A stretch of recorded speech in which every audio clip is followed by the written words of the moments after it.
Now let's dive into our featured story of the day, discuss the latest from the one and only high priest of Bitcoin, Max Keiser, warning of the hidden dangers in the upcoming Bitcoin ETFs, BlackRock's sinister fake Bitcoin ETF plot exposed by the high priest himself, Max Keiser. The headline reads right here, Max warns of the hidden dangers of the upcoming Bitcoin ETFs, but I want to start with his actually thread that sparked this whole conversation. He wrote this on December 20th at 9 p.m.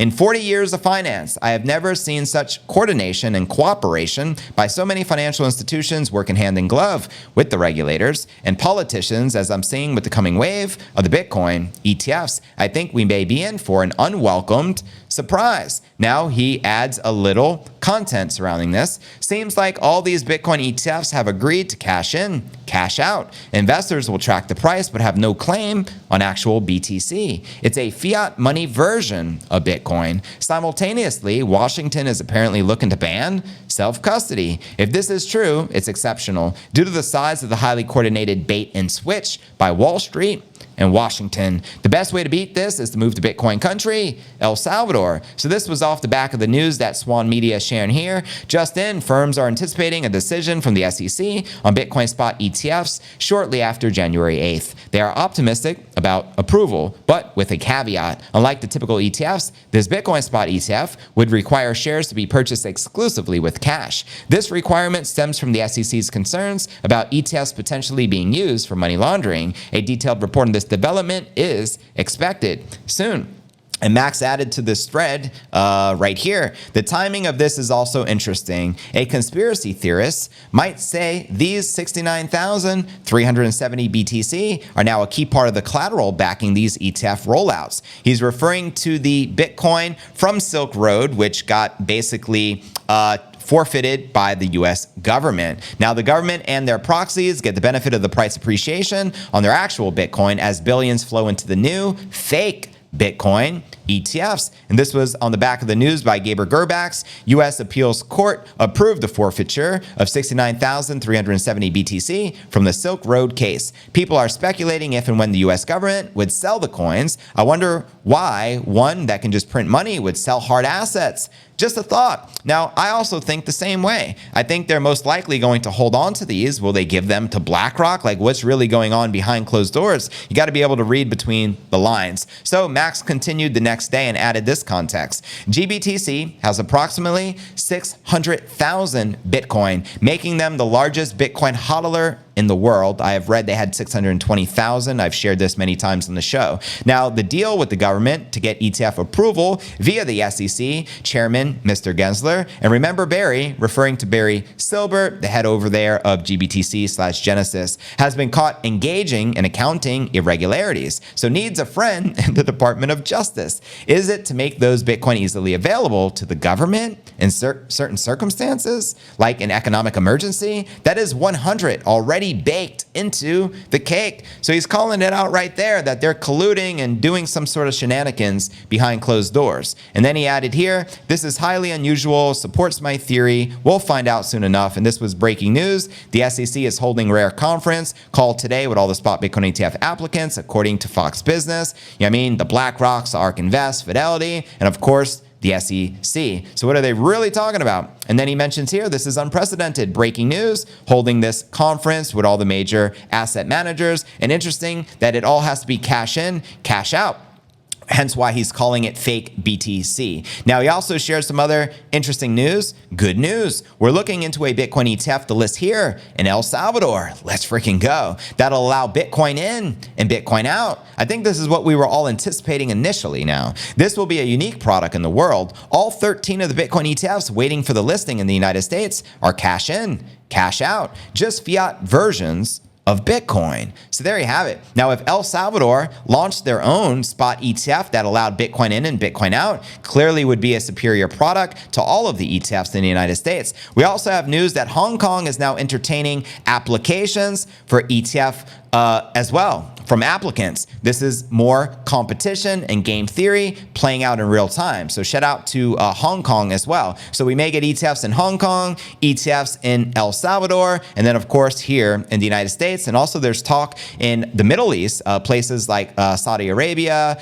Abu Dhabi and Dubai potentially launching ETFs as well. Now, Max added some more context. Another way to get exposure to El Salvador's incredible growth story, getting great feedback with a plan to take the El Salvador Stock Exchange public in 2024 via the Bitfinex securities here in El Salvador. Another major development. We're also looking to list a real Bitcoin ETF with Bitcoin in and Bitcoin out as well, not like these fake ETFs like BlackRock. Now, we all know Bitcoin is the ARC, and El Salvador is the place to be, especially with this Bitcoin adoption and Bitcoin City and Bitcoin being a legal tender. Now, Max also shared breaking the holiday season, El Salvador achieves a milestone. More people are fleeing America and migrating to El Salvador. Reverse migration is picking up speed. The Bitcoin ETF will be a real Bitcoin, not the fake Bitcoin like BlackRock. So he's ultimately blowing the whistle. He don't like what is happening, and they're offering a solution and doing something about it. So more power to them in El Salvador.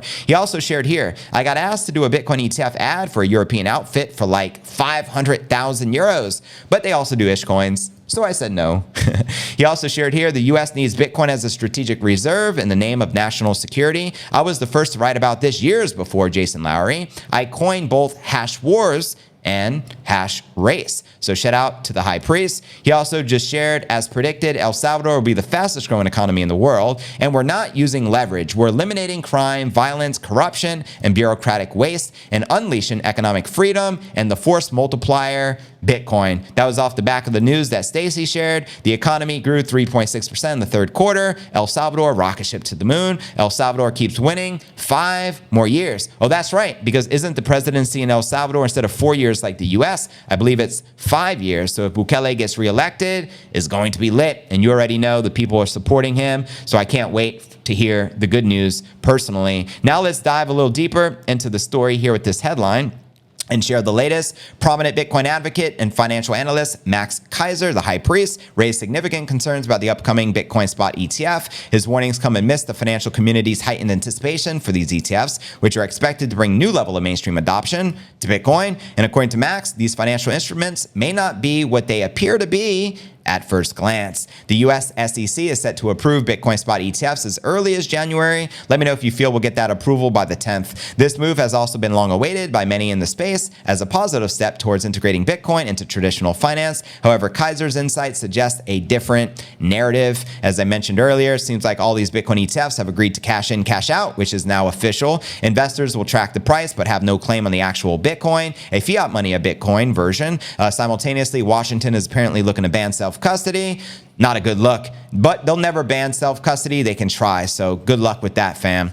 Not going to happen, in my opinion. Keiser, leveraging his extensive experience in the financial sector, warns that integrating Bitcoin into ETFs might not be entirely beneficial for the crypto industry. His concerns stem from observing what he describes as unprecedented coordination amongst financial institutions. He said he's never seen anything like this in 40 years, and we know he was an insider at Wall Street, so he has the background. He understands what's actually happening. Keiser's central argument is that these ETFs are set up for cash in, cash out transactions, meaning investors will be exposed to the Bitcoin price movements without actually holding any Bitcoin. This approach could potentially create a fiat money version of Bitcoin, which you don't want that. We want the real thing, detaching the value from the ETFs from the real world utility and principles of Bitcoin itself. Additionally, there are rumors that Washington may be looking to restrict, well, we know it's not a rumor. We know the bill from Senator Warren is actually trying to do that. They're trying to ban self-custody alongside the approval of these ETFs. Now let's discuss El Salvador as a Bitcoin haven.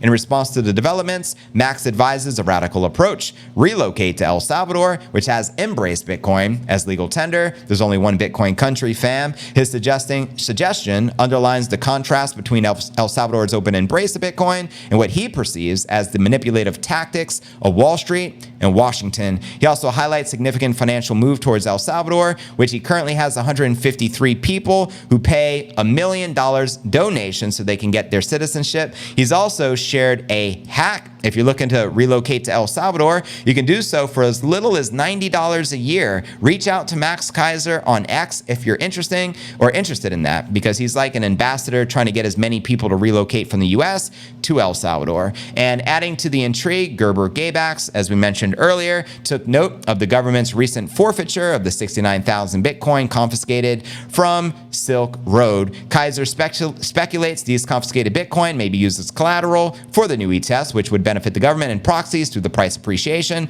of the actual Bitcoin. And at this time, investors pour billions into the so-called fake Bitcoin ETFs. So there you have it, my crypto fam. Let me know your thoughts on this breaking story.